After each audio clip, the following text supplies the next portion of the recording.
గూడు కట్టిన నిర్లక్ష్యం అనే హెడ్డింగ్తో రాష్ట్రానికి రాష్ట్ర ప్రభుత్వ నిర్వాహకం మూలంగా కేవలం 505 ఇళ్ళు 600 ఇళ్ళు ఏదో శాంక్షన్ అని చెప్పేసి దాని మూలంగా పేదవాళ్ళకి నష్టం జరిగిందనే ఒక కథనాన్ని, వంట వండిన కథనాన్ని ప్రచురించడం జరిగింది. సరే, వాళ్ళకు ఉన్న సమాచారం మేరకు వాళ్ళు ఏదైనా రాస్తే డిపార్ట్మెంటు రిజైండర్ ఇస్తుంది. దాన్ని కూడా పూర్తిగా వక్రీకరించి వాళ్ళకి కావలసిన లైన్స్ను మాత్రమే తీసుకుని మళ్ళీ రాంగ్ ఇంటర్ప్రిటేషన్తో తప్పుడు రాతలు రాయటం కూడా జరిగింది. ఇది పత్రికా సమాజం అంతా కూడా ఒకసారి ఆలోచించాల్సిన అవసరం ఉందని చెప్పేసి నేను మనవి చేస్తా ఉన్నాను. ఒక వ్యక్తి ఘోరంగా, అమానుషంగా, కిరాతకంగా చంపబడితే కూడా కేవలం గుండె జబ్బుతో చనిపోయారు అని ప్రజల్ని నమ్మించడానికి ప్రయత్నం చేసే పత్రికలు ఇటువంటి విషయాల్లో ఇంతకంటే మెరుగ్గా రాస్తే అని చెప్పేసి ఆశించలేమనుకోండి. కానీ ప్రజలకి వాస్తవాలు తెలియజేయాల్సిన అవసరం ఉందని చెప్పేసి నేను భావిస్తా ఉన్నాను. ఎందుకంటే ప్రజాస్వామ్యానికి పత్రికలు అనేవి పట్టుకొమ్మలు. సో వాళ్ళే ఈ విధంగా చేయటం ఏదో యాజమాన్య తృప్తి కోసమో లేకపోతే అబద్ధపు పునాదుల మీద రాజకీయ లబ్ధి పొందాలి అనే ఆలోచన చేయటమో చేస్తే అది సమాజానికి, పత్రికా రంగానికి మంచిది కాదని చెప్పేసి నేను భావిస్తా ఉన్నాను. ముఖ్యంగా ఏమిటంటే ఆంధ్రప్రదేశ్ రాష్ట్రానికి 24-25 సంవత్సరానికి కేవలం 684 ఇళ్ళు మాత్రమే కేటాయించారు. దానికి ప్రస్తుత ప్రభుత్వమే కారణం. వీళ్ళు సరైన సమాచారం ఇవ్వటమో లేకపోతే అప్లై చేయకపోవటమో అని చెప్పేసి వాళ్ళకి కావాల్సిన విధంగా వంట చేసి ఆర్చారు. కానీ ఇక్కడ జరిగింది ఏంటంటే వాస్తవం ఈ PMAY 10, PMAY 20 కింద కేంద్ర ప్రభుత్వం పెద్ద ఎత్తున రాష్ట్ర వ్యాప్తంగా కొన్ని కోట్ల ఇళ్లు పేదవాళ్ళకి నిర్మించివ్వాలి అనే కార్యక్రమాన్ని తీసుకుంది. ఈ కార్యక్రమంలో కొంత కేంద్ర ప్రభుత్వం, కొంత రాష్ట్ర ప్రభుత్వం 60-40 రేషియోలో ప్రస్తుతం, గతంలో అయితే అది కూడా లేదు. PMAY 10లో అయితే నిర్దేశించలేదు, కానీ కొంత రాష్ట్ర ప్రభుత్వం కూడా ఇవ్వాలనేది కేంద్ర ప్రభుత్వం యొక్క ఆలోచన. అయితే ఈ PMAY 10 అనేది 2016 ఆ ప్రాంతంలో ప్రధానమంత్రి గారు నరేంద్ర మోడీ గారు దేశవ్యాప్తంగా ప్రారంభించారు. అది వాస్తవానికి 24 డిసెంబర్కే PMAY 10 పూర్తవుతుంది. ఆ స్కీమ్ కింద PMAY 10 కింద 2016-17, 2017-18 సంవత్సరాలకి కేంద్ర ప్రభుత్వం SECC 2011 డేటా ప్రకారం అర్హులైన లబ్ధిదారులకు ఇల్లు మంజూరు చేసింది. అప్పుడు తెలుగుదేశం ప్రభుత్వం ఆవాస్ యాప్ కింద ఆవాస్ ప్లస్ సర్వే 2018 సంవత్సరంలో ఆవాస్ ప్లస్ సర్వే చేసి 3,18,987 మందిని గ్రామీణ ప్రాంతాలలో సొంత స్థలం కలిగిన వారిని అర్హులుగా గుర్తించి కేంద్ర ప్రభుత్వం వెబ్సైట్లో పొందుపరిచింది. ఆనాడు ఉన్న చంద్రబాబు నాయుడు గారి ప్రభుత్వం 2018లో ఆవాస్ ప్లస్ అనే సర్వే నిర్వహించి 3,18,987 మంది గ్రామీణ ప్రాంతాల్లో అర్హులు ఉన్నారని ఆ వెబ్సైట్లో, కేంద్ర ప్రభుత్వం యొక్క వెబ్సైట్లో నమోదు చేసింది. తర్వాత వచ్చిన ప్రభుత్వం 2019లో ఆ ప్రభుత్వ నిర్వాహకం కానివ్వండి, ఆ ప్రభుత్వం రాజకీయ కారణాలతో కానివ్వండి, లేకపోతే కక్షతో కానివ్వండి, ఏదైనా కారణం కానివ్వండి, 139,243 మందిని లబ్ధిదారుల లిస్ట్ నుంచి తొలగించడం జరిగింది. తొలగించేసి కేవలం 179,744 మంది మాత్రమే అర్హులని చెప్పేసి కేంద్ర ప్రభుత్వం వెబ్సైట్లో పొందుపరిస్తే ఆ నెంబర్ ఆధారంగా గత 5 సంవత్సరాల్లో ఉన్న వైఎస్ఆర్ కాంగ్రెస్ ప్రభుత్వం పొందుపరిచిన 1,79,744 మంది లబ్ధిదారుల్లో 1,79,060 మందికి ఇల్లు కేటాయించింది. ఎప్పుడు 2021-22 సంవత్సరాల్లో. అంటే అప్పటికి కూడా ఇంకా 684 మంది లబ్ధిదారులు, అర్హులైన లబ్ధిదారులు మిగిలిపోయారు. 1,79,744 మందిలో 1,79,060 మందికి ఇల్లు మంజూరు చేస్తే ఇంకా 684 మంది మిగిలిపోయారు.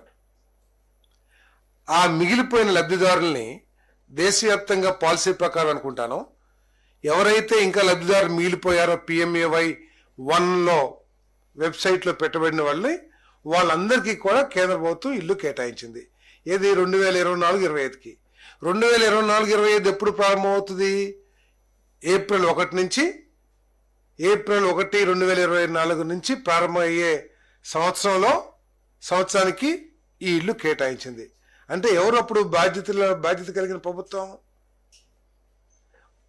ఏప్రిల్ 1, 2024కి కేటాయించాలంటే అప్పుడున్న గత ప్రభుత్వం చేసిన నిర్వాహకం మూలంగా కేవలం 684 మందికి మాత్రమే మిగిలిపోయిన లబ్ధిదారులకి ఆనాటి కేంద్ర ప్రభుత్వం కేటాయించింది.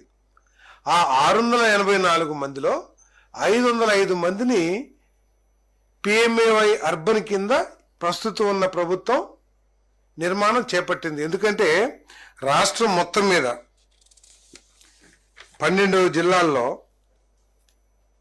62 మండలాల్లో 705 పంచాయతీలు మాత్రమే పూర్తిగా గ్రామీణ ప్రాంతాల పరిధిలో ఉన్నవి.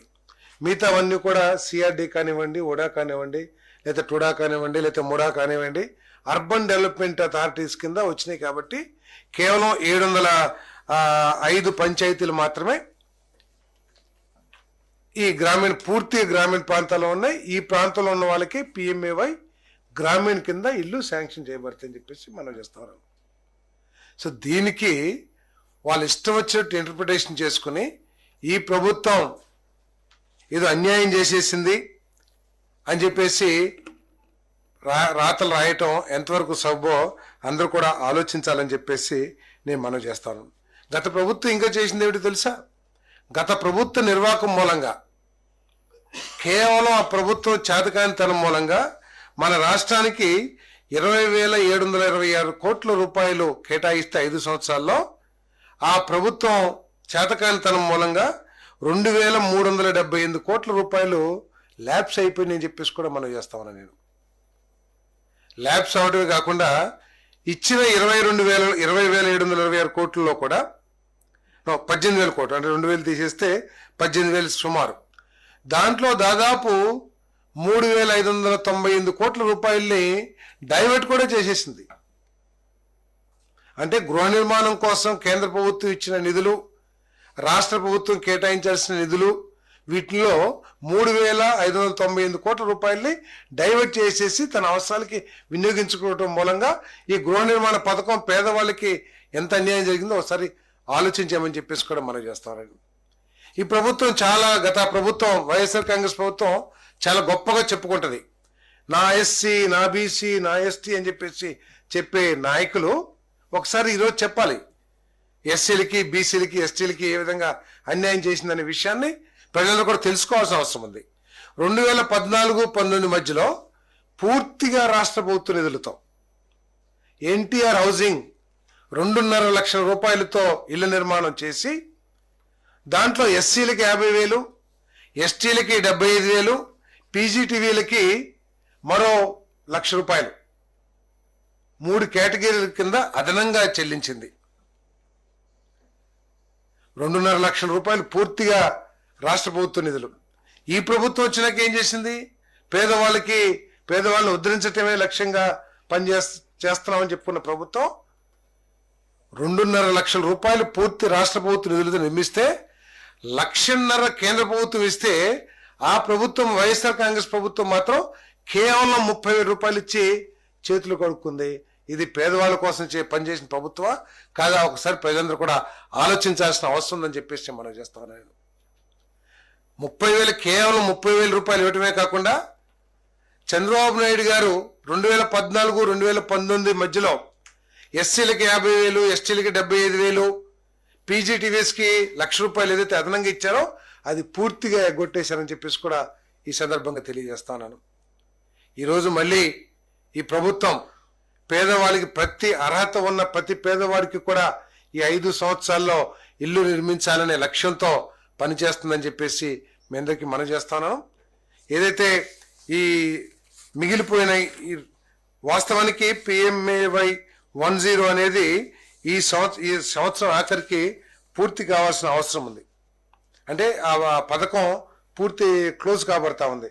కానీ ముఖ్యమంత్రి గారు చంద్రబాబు నాయుడు గారి ప్రయత్నం కానివ్వండి, మరి వారికి కేంద్ర ప్రభుత్వంతో ఉన్న సత్సంబంధాల మూలంగా కానివ్వండి, లేదు మన మోడీ గారికి మన రాష్ట్ర ప్రభుత్వం మీద ఉన్న ఇది కానివ్వండి, ఈ పథకాన్ని 2025 డిసెంబర్ వరకు పొడిగించడం జరిగిందని చెప్పేసి మనం చేస్తాను.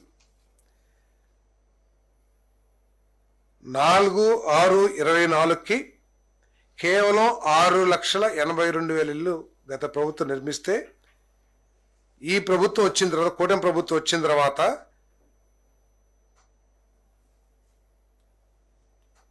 5/6/24 నుంచి 1,15,000 ఇల్లు పూర్తి చేశాం.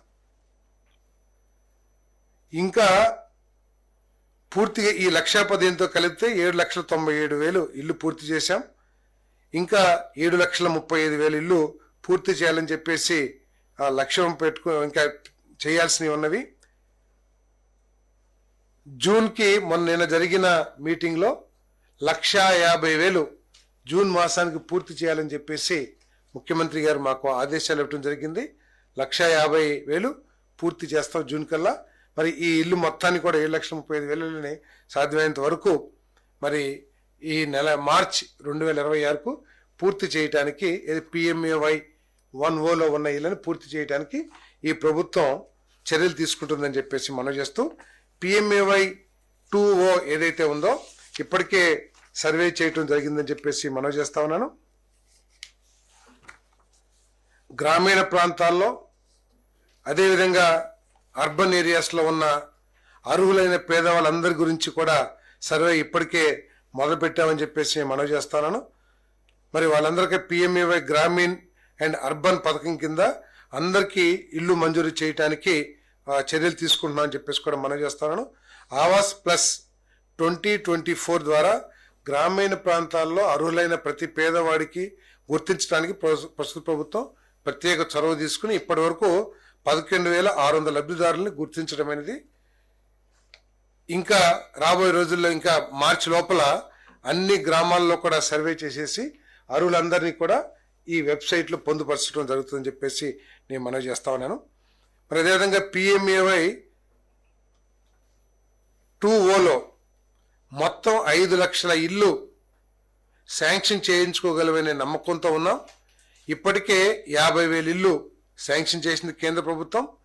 ఈ ఆవాస్ ప్లస్ సర్వే పూర్తయినాక మార్చి కల్లా మరో 4-4.5 లక్షల ఇల్లు కేటాయిస్తారని చెప్పేసి నమ్మకంతో ఉన్నా అని చెప్పేసి కూడా మనం చేస్తా ఉన్నాను.